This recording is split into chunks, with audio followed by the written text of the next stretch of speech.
Marques Hardin. My company is Artgence, Artgence. And you can find me at artgence.co, Artgence point co. There's a little point is like a little French.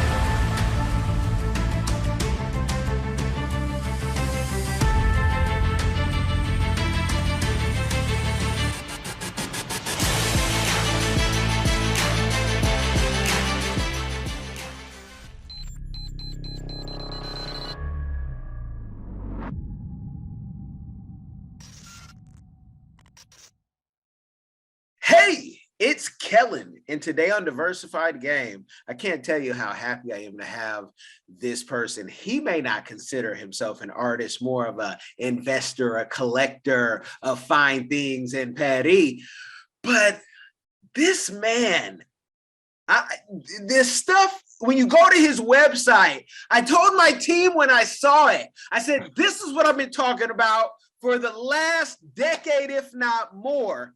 This is what I want. This is what it is.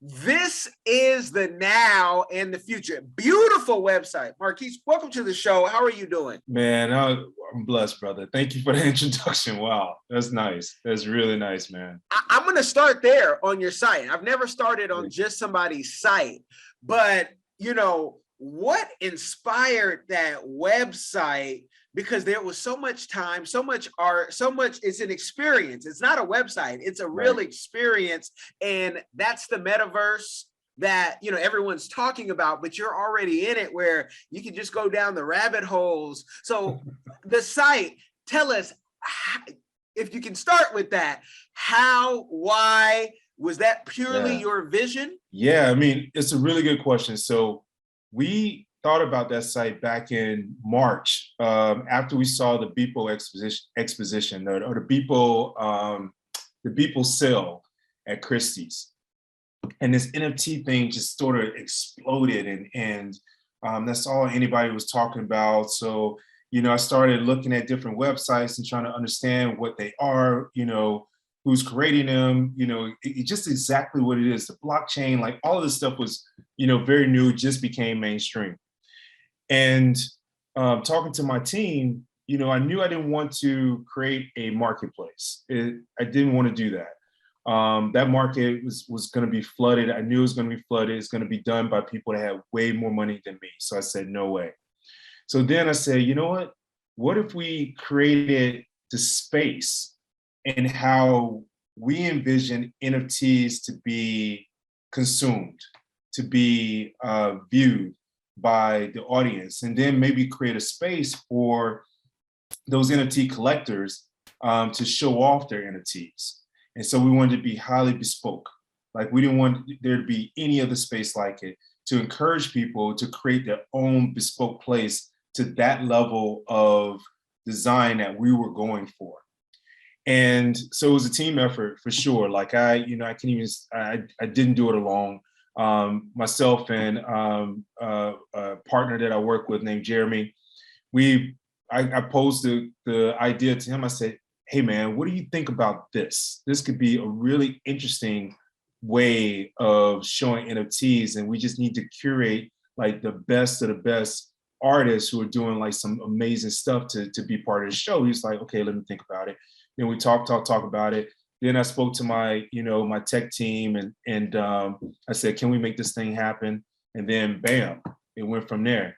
And when it was released, man, it was like a little tear like came off the little side of my eye because I was so proud of it in every way, from the way it interacted, you know, to sitting on the couch. You remember that? You sit on the couch to look at the artwork. Then you have the avatar that's greeting you at the door. And then we had this like crazy idea, like how about we create this ambiance with the music? And so we had this amazing artist. His name escapes me right now, but we had this amazing artist that provided this mix with Morpheus talking in the background. Do you know what it is? NFTs are around us. So I mean, it was just joy, man. It was just all love, and you can see how much love we put into that project, man. We put our foot into it. You did. I have to ask because when people look at it, they're going to say, "Why didn't Kellen get into that question?" How expensive was that site? Because it's no joke. I mean, it's a video game. It's a full experience. Like I said before, how Right. expensive and how long did it take? You know, give us a range because we got pocket watchers listening too, right? Oh Uh, man. Oh, I hate discussing pricing.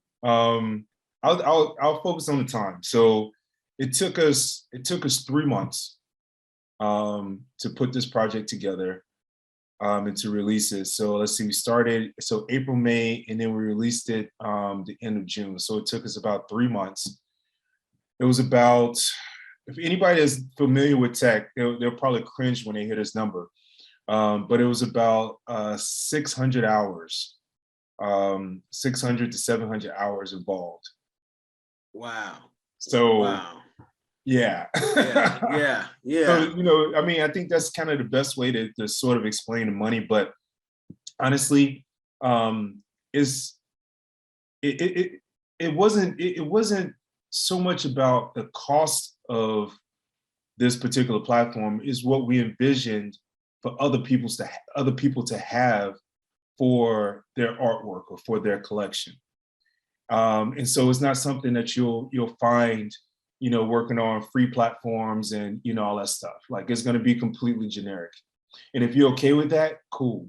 But for us, we're all about the bespoke experience, just like you imagine. Like, the reaction that you're giving me is exactly what we wanted. We wanted people to react in that way, and we wanted to create that want and desire to have that sort of experience for their artwork and for their audience. So that's what we were hoping to accomplish.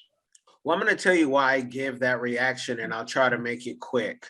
I had a vision, I see it like a movie, of a place where artists, professionals, people can hang out, musicians can play live. And I said, well, if they play live, I thought about Lupe Fiasco's Murals video Mm-hmm. and the Yeah, lyric video. And I said, that's nothing but an NFT.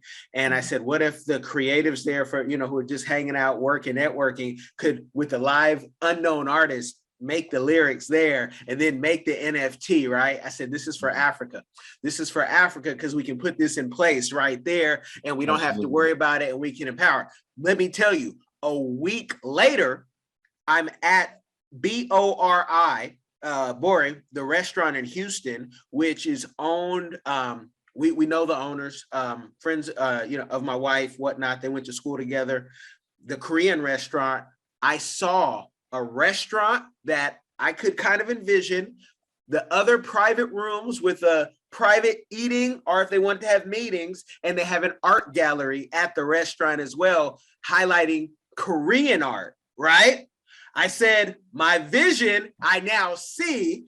And then I see your website, which I've told Rich Boy, I've told Tyson, I've wanted this interactive where they come into our website, they can pick our services, whether you want consulting, PR, I'm a sports agent too, we have healthcare stuff we do, pick it off the wall. And I said, I said, I'm seeing my vision. Thank you, God. Thank you for blessing me. I get to touch the people who have these things so I can see. I need 600 hours worth of money to create a site like that. Or I need to ask, can I get your, template that you didn't use? And then can we work it from there? That's why I'm so excited. And when I Oh saw it, man. man. Oh man. Yes. That's all I could say, man. This is like, that's the reason why we created this thing is for people like you that had that vision, like, you could see the future. And I feel like we're a little bit ahead of ourselves, but yeah, that's exactly it. You nailed it. You nailed it. And that's a crazy vision. I love that. I love that.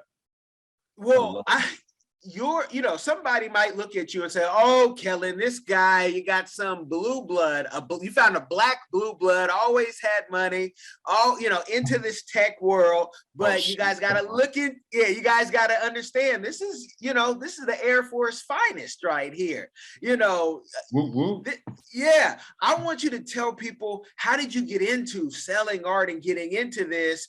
If your daddy wasn't Beeple, your best friend wasn't Beeple, and how you got into all this, black man, young man in the game, where so many times we don't see us in tech or art, Yeah, I mean, that's a valid point. There's like less than 20 Black-owned galleries in the United States. And all over the world is probably a little bit less. I mean, obviously, it's a natural thing in Africa, because there's a lot of galleries in Africa that are producing some amazing artists. But I'll get into that. But how I got my start, I spent 10 years in the military. I went to the Air Force Academy, studied in business and engineering. When I graduated, I ended up flying planes for a little bit in training. I didn't do any real world stuff. But then, I decided to, leave the military, and I moved to Los Angeles. And when I moved to Los Angeles, I dabbled in the music industry, believe it or not. So I really thrust myself into that industry and learned how it worked. I, worked with artists and producers and all sorts of stuff. And I was there right when the times changed with Napster and digital downloads and, all that stuff. I was in the mix there. And I remember during that time, I was like, social media is going to change the game. Because the MySpace was out at the time. I said, this is going to change the game. So I ended up, I spent my time in music. It was fun. And then I took on jobs, like engineering jobs in sales and business development to pay the bills, and worked for a company called Kone. And then in the process, I started a landscape design business with my old business partner. Now, my old business partner, he was the owner of some very famous artists, Salvador Dali, Damon Hirst. And when I was looking at this artwork, I was like, whoa, okay. Not really understanding the history, of modern art. And I said, first of all, how did you get your hands on this? Because this is stuff that you see in a museum. And, he's a kid of the 70s, 60s and the 70s. So he's just like, I used to hang out with the agents and, all these people in LA. LA is a different beast. And so that's what really sparked my interest in fine art. And what brought me to Paris, which I think is important, is I to support the landscape design business before it was able to work on its own. I made a decision to go with this company called Empower RF. And based on the dynamics of that company, somehow I convinced my boss at the time to send me to Paris, to work and build business in Europe. And when I got to Paris, listen, man, when I got off the airplane, I immediately fell in love, and I knew that this is the place I wanted to be.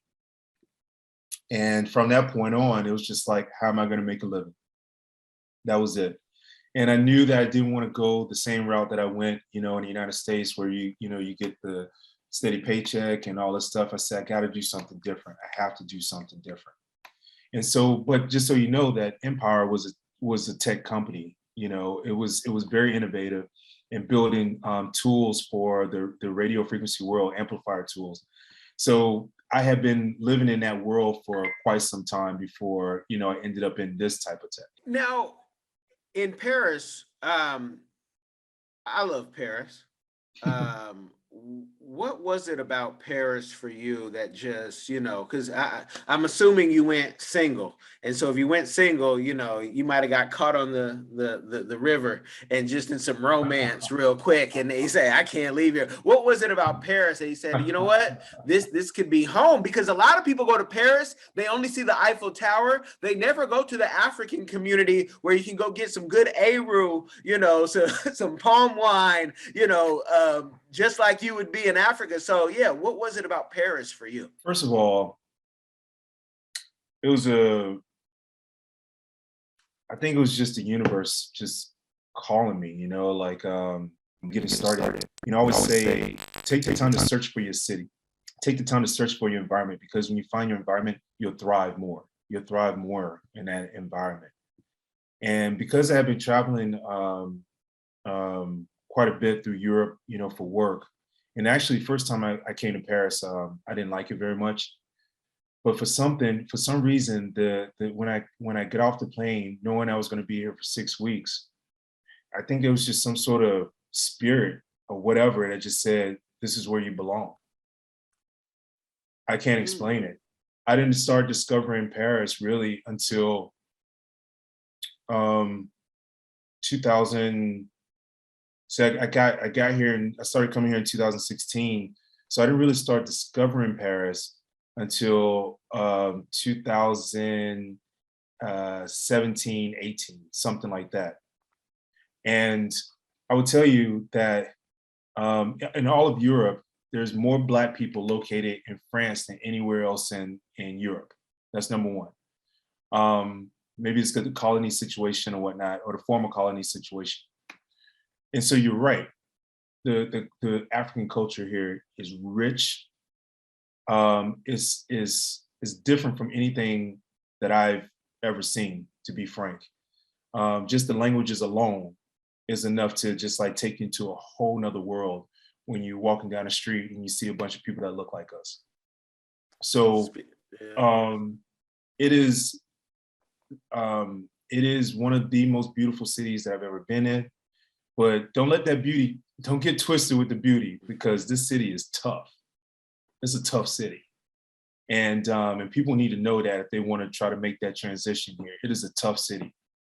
And so it took me a second to learn how to really navigate it. But once I figured it out, I mean, I love the city regardless. Like, it can't do that much wrong to me for me not to love it, to be frank. But I mean, it was just that moment in time where I was just like, whoa, I'm in this space. And every day I wake up, I'm living a dream. Like, every single day I wake up, I'm living a dream. So I just feel incredibly blessed for that. Yes, that is what it's about. If you're not living a dream every day you wake up, you guys need to move. You need to do something different. Your time is limited on earth. You got to enjoy it. Yeah, that's For real. our That's real talk. yeah, for our American audience, because you already know someone's hearing the story. Oh, well, that brother must have already known that Francois, Frances, France, this, that. So, did you learn French when you were there, or did you already have a basic understanding? I only knew bonjour and mercy. That's it. That's all I knew. That's it. That's all you need in Petty. You'll Hey, get the listen, rest. yo, I mean, I didn't let the language barrier stop me. So, obviously there are certain things about this culture that I can't participate in because I don't know the language. And so I've definitely made an effort in the last, especially in the last year, to really, learn the language. I mean, before, you had in 2018, I was still working for the company, so I was traveling all over Europe and sometimes in Russia. Um, the language for business is English, so I didn't interact with people in France as much as I do now. Now is a daily basis, going to art galleries and all that stuff. So I made an effort to get the language down. So, and I still got a long ways to go. I am taking private lessons to learn. All my friends are French. I decided not to hang out with the expat crowd because I really wanted to, dive into the culture, like really be a part of the culture. So, all my friends are French. So yeah, I didn't know anything, but yeah, I can have a conversation now. Like, I can hold it down. I can have business conversations and, personal conversations. I may not know everything, understand everything, but I can hold my own. Now, this is a question, and it's one I've never asked anybody, but I've noticed something from when I was doing research. You lost some weight when you're in Paris compared to being in America. Oh man. You want to know Yeah, why? why? I walk everywhere. I walk, it's the stairs in the metro, walking on the streets. Like, I mean, I walk everywhere. And you're right, I did lose a lot of weight. I can't remember how many pounds I lost, but yeah, I lost a bit, and then I gained it, gained it back in doing COVID. But yeah, Okay, yeah. okay, but did the food have anything to do with it as well? Because the portion size in America compared to France is, it's See, that's the thing, man. The food here, you can find a great meal anywhere in the city. You can find a great meal anywhere in the city. And then after you had that great meal, you can walk it off. You can walk it off at home till you get home. So the food here is amazing. I mean, really, like let's just talk about like the French cuisine, extraordinary. They don't use a lot of salt, but they use a lot of butter. But the butter is we say bio here, but it's organic. If you go to the different cuisines, the different African cuisines are extraordinary. The spices, et cetera, et cetera. The food here is so good. Now, if you can manage to stay away from the pastries and the cookies and all these different things that I just tried to eat it as much as I could, then you'll be fine. But at least you know that you can at least get 15,000 steps a day, and you can sort of burn some calories, et cetera, et cetera. But yeah, food here is amazing. It really is.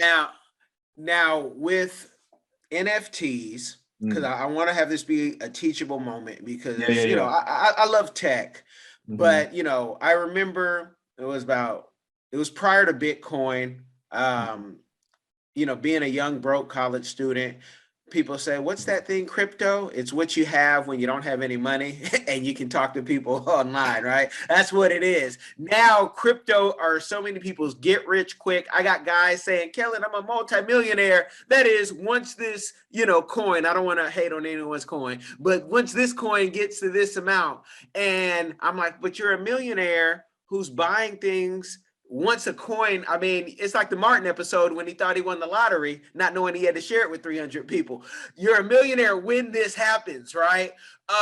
You're not a millionaire. And when you are a real millionaire in America, they're going to tax you like a real millionaire. So you're like Erica Badu said, you're not a millionaire once you hit a million.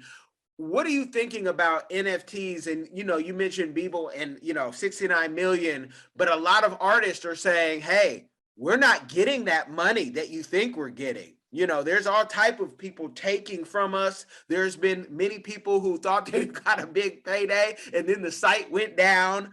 NFTs, I tell people, it's not a get rich quick. It's not you just creating anything. Can you give some education on what you feel NFTs really are and what you've been able to do to help artists and those who want to consume their art? Yeah. Don't believe the hype. Actually, there is a lot of hype and a lot of good things about NFTs and cryptocurrency and the decentralization of the economy. So all that is real. But the idea of get rich quick, basically what happened was cryptocurrency has been around for quite some time. I've been looking at cryptocurrency since 2016. My buddy Jimmy, one of my classmates, Jimmy Harrington, he was like, Marcus, you need to look at this cryptocurrency and blah blah blah blah. And I really didn't understand it, but understanding that Bitcoin had been around even further back. So when it was like 2 cents or 3 cents or whatever people had, had that millions of coins. So a lot of the crypto millionaires are people who had it way before it became mainstream, and then all of a sudden, this thing kind of, with the exception of there's one story, FTX. He did it a different route, but it's not a it's not a get rich quick scheme. Number one, anyone who's ever traded in the stock market, because I am a day trader, but anybody trades in the stock market knows that it's not something that just rises and keeps on going up. It's going to go down. It's going to go up. It's going to go sideways. It's going to go up. It's going to go down. And so the idea that is you put, $100 in and then all of a sudden you're just gonna, boom, it's gonna hit. Sometimes it does happen. Sometimes in penny stocks, people have millions of shares of penny stocks and they'll hit, 1 cent or 2 cents, and then they've made quite a bit of money, off that trade. But that's one of the most riskiest trades that you could possibly do in the stock market because the company is not proven. And the same thing with crypto. I do want people to be careful about that because if you're investing the last $5,000 that you have into a cryptocurrency, then you can put yourself in a very bad position. In regards to NFTs, people, they're talking about NFTs are revolutionary and all these different things, and it is quite extraordinary, NFTs, but NFTs is just ownership. It's just ownership. It's ownership on the blockchain. It's transparent. When someone buys a piece of art, you have the owner of that piece of art, and then someone buys it afterwards. It shows the next owner of that piece of art. The other thing that NFTs have done is giving artists control, not only giving them control over their assets, but it's also allowing them to make money in the secondary market. So you have the primary market, you have the secondary market. They're able to make the money in secondary market, which is a lot different than fine arts. In fine arts, the artist will create the painting, it'll sell at a gallery. Then if the owner of that painting decides he wants to resell it to someone else, then the artist doesn't receive any money from that. So giving a shout out to a couple of people who are trying to change that, Destiny, and I think she's in New York. But NFTs are designed to give artists, or this form of ownership is designed to give artists more control over their artwork and allow them to build wealth doing their art. I don't know if everybody should be familiar with Van Gogh. Van Gogh, throughout his entire career, only sold one painting. That's it. One. The man died mad and he died broke. Find a Van Gogh that's under $100 million. Find one. And who's making money off of that? Exactly. Who's making money off of that? So and the man gave his ear for it. Thank you. So for artists today, people who decide to become an artist for a career, they're really setting their legacies up for their kids and their grandkids by using these NFTs to always have control of their artwork being bought and resold in the market. The other thing that people need to know right now too in the NFT market is that it's basically controlled by traders. So a lot of people are buying and then they're selling, buying, selling, and they're trading their work. And there is some people that are actually collecting the work, and they're posting it on some of the different websites out there like Cyber.io and CryptoVoxo and stuff like that, which is quite fun. And I love seeing the artists do it. But it's definitely, going back to your first question, is definitely not a get rich quick scheme. And for collectors, I definitely want to talk to you. When you're thinking about buying a piece of artwork, you need to, number one, love it, love that piece of artwork. And number two, ask yourself if you're willing to live with that piece of artwork for the next 5 to 10 years of your life. And those are the two most important parts about collecting art that I can provide for people. And for those who are, they're like, art collecting, what is this? This is the thing. I might use some hidden language that you'll understand. Our people in America, 80s, Reagan came, took us out with the drugs. Now we see, cannabis, people are becoming millionaires, right?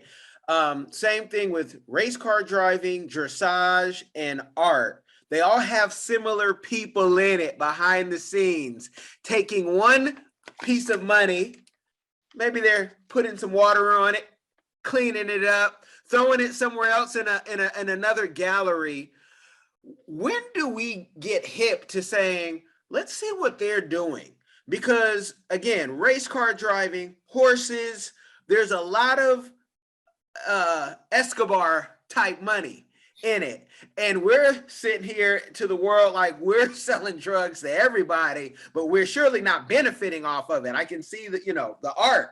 So like, Is there a book out there that you've seen? I mean, I know there's plenty of things. Forbes has done stuff on this before, but for our community to really get it, this is what I want Jay to talk about next. This is what I want Kanye and everyone to talk about, that we're going to jail and they're selling art, cleaning up, you know, like crazy.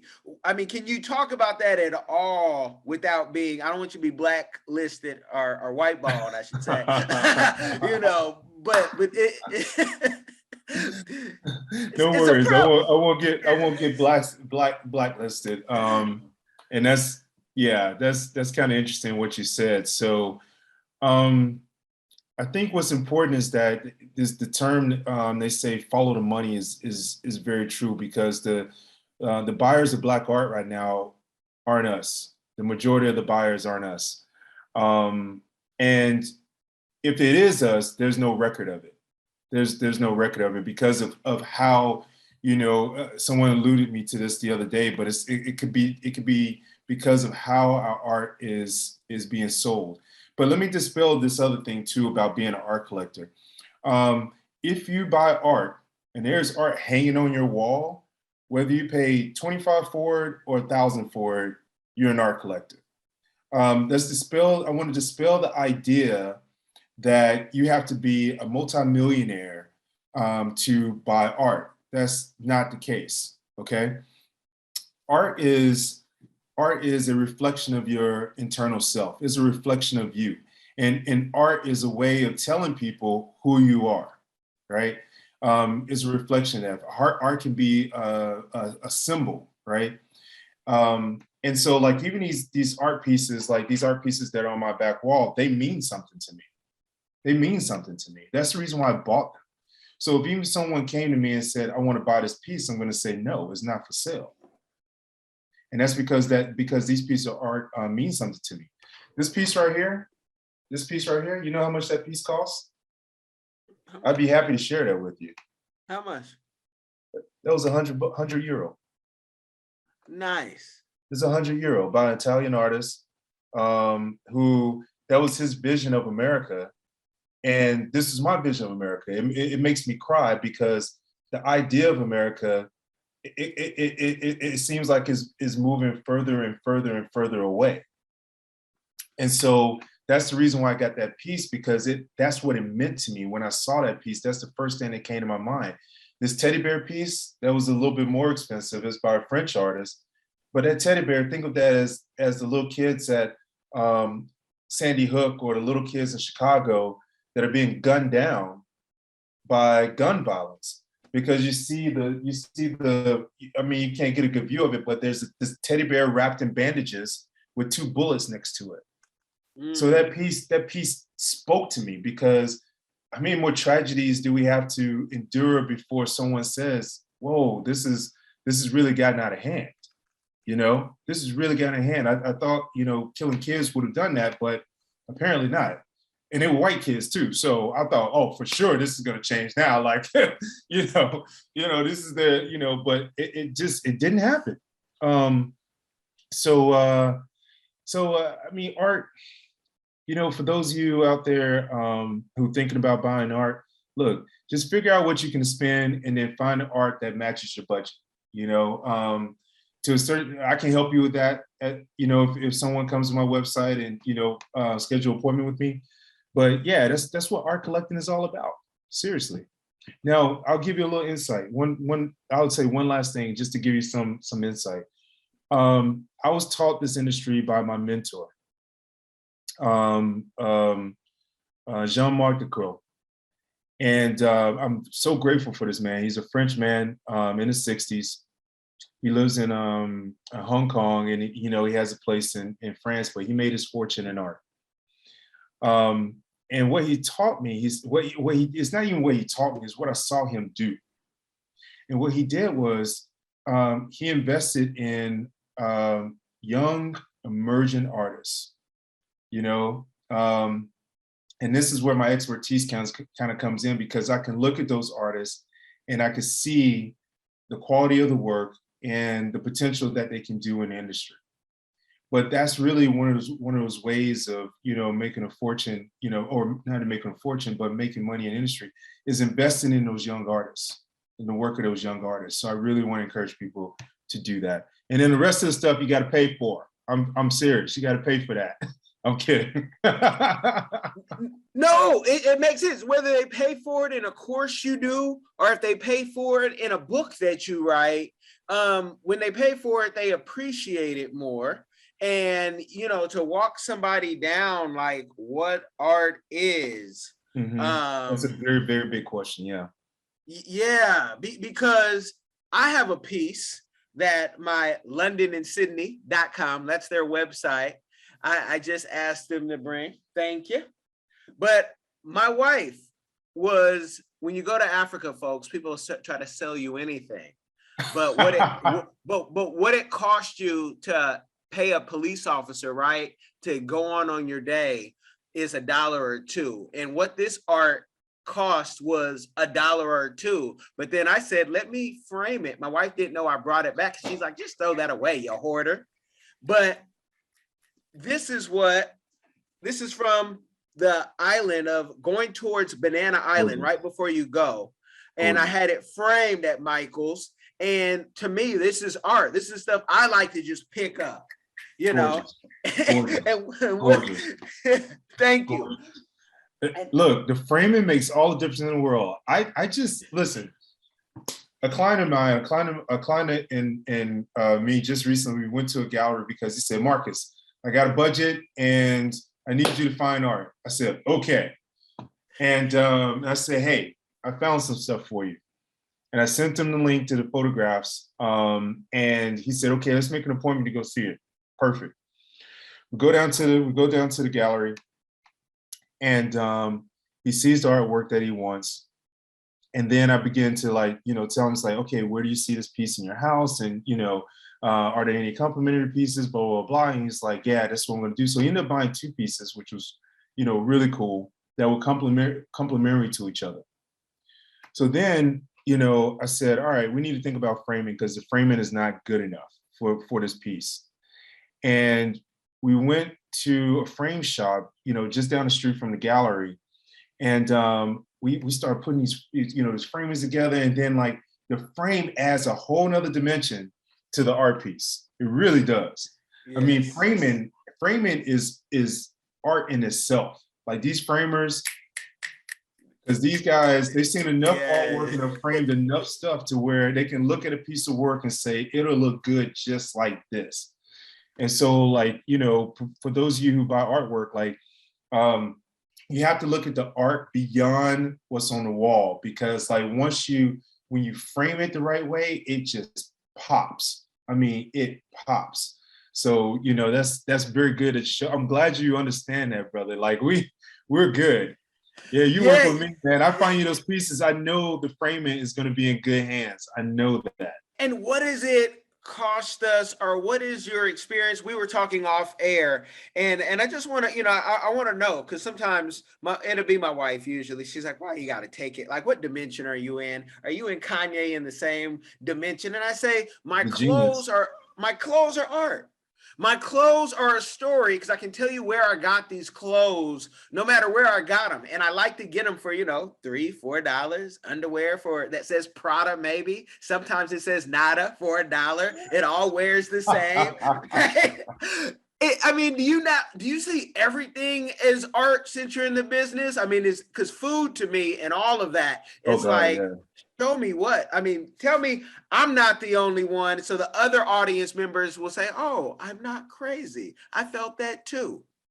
Art is everywhere, everywhere. From the phone that is in your hand, to the computer that you're using, to the headphones that are on your head, to the lighting that's in your house, to the makeup of your wall, to the color of your wall, to the lighting, to the stove, the refrigerator, the cabinets. All of it is art. All of it comes from artists. Artists rule this world in every possible way imaginable. And this sweater is art. The way whoever braided your hair that's artwork. You know what I'm saying? the glasses, everything it comes from an idea in somebody's head. They sketch it on a piece of paper. There's nothing that you're looking at in your home right now that was not sketched on a piece of paper by some sort of designer or artist or something. It's all touched by art in some form. Because a lot of people, they dismiss art. You can't, because it's all around you. You can't dismiss it. Art is around us just like air, the air that we breathe. And that's just art, But there's definitely a difference between decorative art and fine art. There's a difference in digital art and 3D animation, So there's differences within all these forms of art. However, everything that you see around you is art in some capacity, or in some capacity. This earth is art. God built this earth in 7 days, right? Mm-hmm. Yeah. If you don't look at this as art and you don't want to take care of this piece of art, then what's the issue here? Like why are you even here? I mean, all of it is art. Seriously. I mean, it's all of it. Well, when you said, and you noticed my hair, and I could hear some of y'all out there, and I got family members saying he's trying to hold on to that receding hairline. Yeah, when you put this in, yeah, it's art. When you can put it like that, and if I hang it down, you won't be able to tell, but it's okay. Man, you are hilarious. You are hilarious, bro. Seriously. Seriously, man. But I want to shout out one of your artists that Yeah. I want this piece to wear, by the Toronto artist Young Timmy. He had the headdress.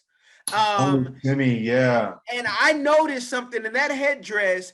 He was wearing like a helmet with the Nike swoosh, and then he just took it to the whole cultural where you don't know if it was from Black Mexico or the Black Pharaohs. And I saw it, and I said, I want that piece to be made. It may not be made of gold, because that gold would be kind of expensive. Wait. Is that on my gram? gram?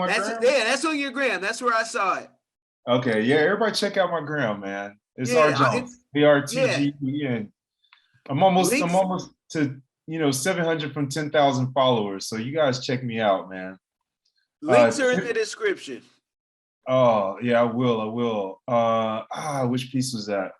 You did it 3 days ago. It's the fourth, so it goes 3 and then the one down, and that piece is just like that could be a fashion statement if we could produce that. Do you see it with the it says King on it, on his with the chain? It's a lot going on in it. Let me see if I send you this link real quick. Yeah, you guys send me that link, brother. Yeah, but it is a beautiful piece that I'm like, that could really be, here you go, right there. That could really be an outfit, and should be an outfit. Oh, King, yeah. Yeah. Adeyemi, his last name kind of escapes me. Man, what a talent.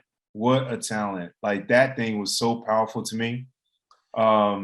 Like, seriously, that was a great piece, man. It was like he was a lion too, like a warrior, in this piece, man. When I saw this piece, man, I was just like, whoa, this thing is crazy. Like, I gotta share this. But yeah, that he's phenomenal. He's phenomenal. Bravo to him. He's phenomenal. What a great talent. And you have so many. You have so many on your site, and folks that you've worked with. What is a community give back? I mean, the art is always a give back, but what's a community give back that you're doing or that you would like to do in the future to keep art alive? Yeah, Jesse, I took that from you. Yeah, and you know what? That's a really good question. Earlier in our conversation, I told you that there was only about 15 Black-owned galleries in the United States that I've found so far. So imagine if I only found 15, how hard it is for other people to find that. So what the best contribution that I can do right now is to be an advocate for Black art. And what I'm currently working on is trying to get more artists in galleries that right now do not have Black artists, or maybe they have one Black artist or something like that, because oftentimes oh man, this I'm about to get, really, hopefully I don't get too pissed off, but oftentimes they want to put us in a box when we invented the goddamn thing. Sorry for my language. And it's like, it gets really frustrating sometimes when, they say, oh, you only can do this, or you're only capable of doing that, or, blah, blah, blah, blah, blah. And I'm just like, when it comes to this culture and this art, we've been appropriated so many different times. And from our language to our art form to our fashion, I mean, where do a lot of big brands got their fashion from watching, what do you call it? Was it, not Go Boys, the dancers back in the day, back in the 80s. The B-boys? What's that? Not the B-boys. The B-boy, like the way they wore the street fashion back in the day, that got stolen, on these high fashion runways. So like we've been part of this culture, but yet they want to shut us out. And I'm not really sure why that is. So my advocacy is to get more young artists into prominent, galleries that are market makers. They're market makers. They can make the career of artists. And so that needs to be spread, in a diverse way. And, if they're advocating for this art, they're collectors who trust them will buy it. You see? No, So, definitely. So galleries in the art world were the first influencers, the quote, quote influencers. And so their power is a little bit less now with the invention of Instagram and Pinterest and all these other platforms. However, they're still the market makers, and I respect them for that. But we need to get some more diversity. There's one website I went to. It was all white men and 2 women and nobody of color. And so I wrote them an email and said, hey, this needs to do something about this. Y'all are market makers. Y'all can bring some great artists of color onto your platform and make it pop, and people will like it. They'll like it. Well, and I'm going to go back to Africa and my Africa plan, because I easily can set up a business and put art on the wall, where here in America, you could do that and get, maybe you get 1 sale a month, I'm told by people, maybe you don't get a sale, right? But if I can have something multiple, that it have a multiple purpose, so artists can have a place to have their safe space, and other creatives can come, and others who just like to enjoy. But there's something I learned last time we were in Kenya, and I'm coming back from Kibera, which is the biggest slum, they say, in Kenya for sure, possibly Africa. And I'm wiping off the mud on my shoes at the Kapinski. And Mzungu came through and he was like, hey, where did you get dirty at like that? And I look real basic every time I'm in Africa. I don't look like much of nothing. I'm in, again, $3 shirts, and right from there. And I said, oh, Kibera. I said, we saw some beautiful things, beautiful art. He said, oh, we were told not to go there. I said, no, Mzungus can come to Kibera. He said, but we're going to go get art from there, from the slum near the airport on our way out. And I said, I'm not mad at that, because as long as the artist, can make money. But of course, it wasn't us selling that art, is what I'm told. And if you would have come to Kibera to get it and to see what there is, they're getting it for pennies on the dollar and selling it for, very expensive. Yeah. That's how you make money. Yeah. That's how you make money in art game, for sure. Yeah. Yeah. But the artists, like, to me, there's always enough money to share, especially if your markup is 3 times and more. There's enough money to share with the artist. And that's why a lot of people like the NFTs. Well, listen, it's not about sharing with the artists. Okay. Artists are businesses. They're little small businesses, and they should treat themselves that way. And this is something that artists need to learn. Artists are, they have to know their value. They have to know their worth, and they have to do their own research to understand, how their work resonates with, people who buy it. They're not asking enough questions. You know, they're not saying, why does this work resonate with you? Why do you want to buy this? What do you know, are you going to put it in your home or blah, blah, blah. There's so many different questions that an artist need to be asking when they're, you know, trying to sell their work. But the thing is, like, and I totally get this, you know, artists at the end of the day, it's not a consistent business. It just isn't, you know, and it's feast or famine. And, you know, you can have amazing sales in 1 month and sell nothing in the next month. You know, welcome to my world as a art consultant and art advisor. Like, I can have a really great month and make a ton of money, but then I won't have, you know, anything for the next 2 months, you know, because, you know, the consistency of the way that, you know, art moves. So, you know, for artists, it's like it can be even worse than me. I mean, luckily, you know, I know how to manage, but um, is artists got to start treating themselves like a business. And the artists that do treat themselves like a business are the ones that are really successful. That are really successful. Now, this is across the board. This has nothing to do with your skin color. Okay, Mhm. this is the business itself. It's the business, and each artist needs to understand that they are a business, period, in the story. You're a business. You're not just an artist. So I don't know if I can make that any clearer. Well, I love it, and you almost gave too much game because they're gonna say, "Wait, ask more questions." No, no, no, can't. You got to get a paid consultant time to go into the deep because you need to go read the books, The Business of Art, and all the books are out there. But then you also need, and I know you're big on this, and you've mentioned it, Marques, that they need to find a mentor, somebody who they want to go in that same direction or they can align with. It will save you a decade worth of time. I tell people as a Absolutely. consultant all the time. I'm not going to give you guys any more game because that would be a game overload and your head might explode. But the links will be in the description box Yo, and you can go tap in. You have the last word. Feel free.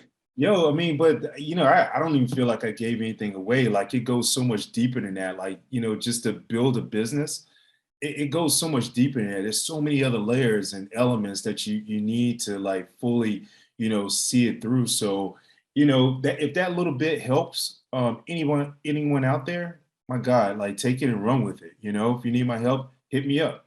You know, I mean, it ain't cheap. I'm kidding. But no, it's but you know, it's you know, the last word for me. And you know, first of all, I'm an art consultant. I'm an art investment advisor, and my whole goal in life is to put more artwork on people's walls and to advocate for Black art and for art in general, but especially Black art.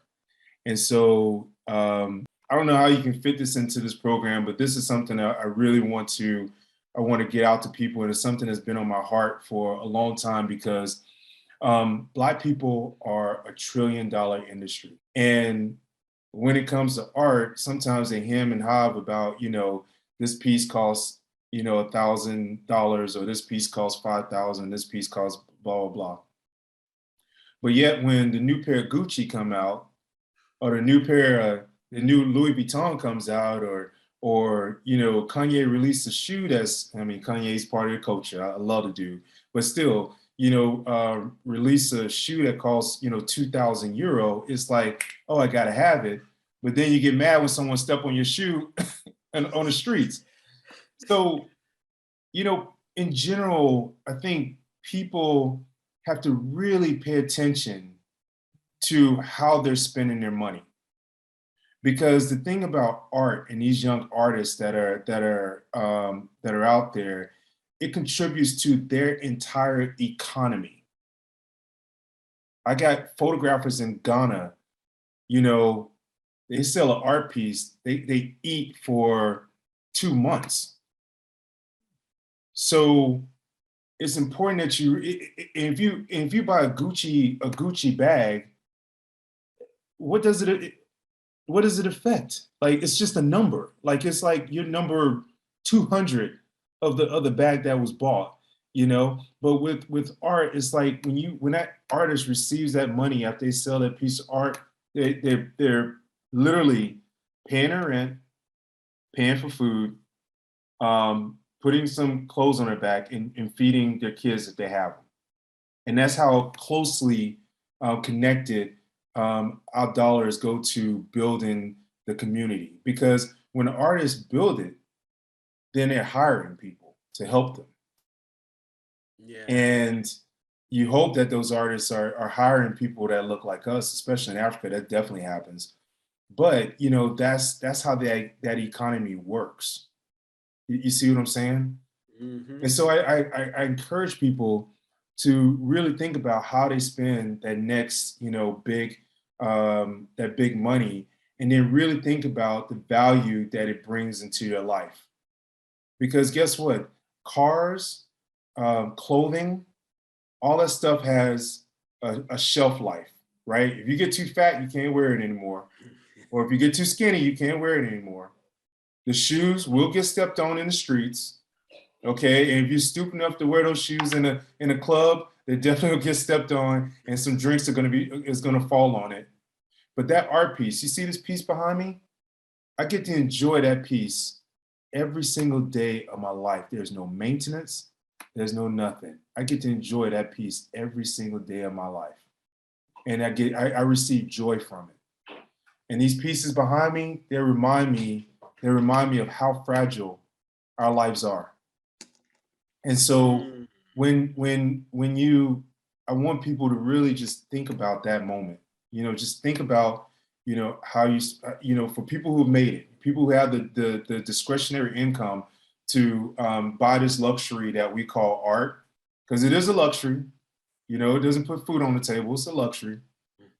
Think about how you're spending that extra money, and then that's it. You know, that's it. I mean, that's like the realest shit I can say. Well, We're you a guys trillion have, dollar industry. We're a trillion dollar industry. There's no reason in the world why we should be struggling. Anybody should be struggling in our culture. So, you know, that's just something to think about.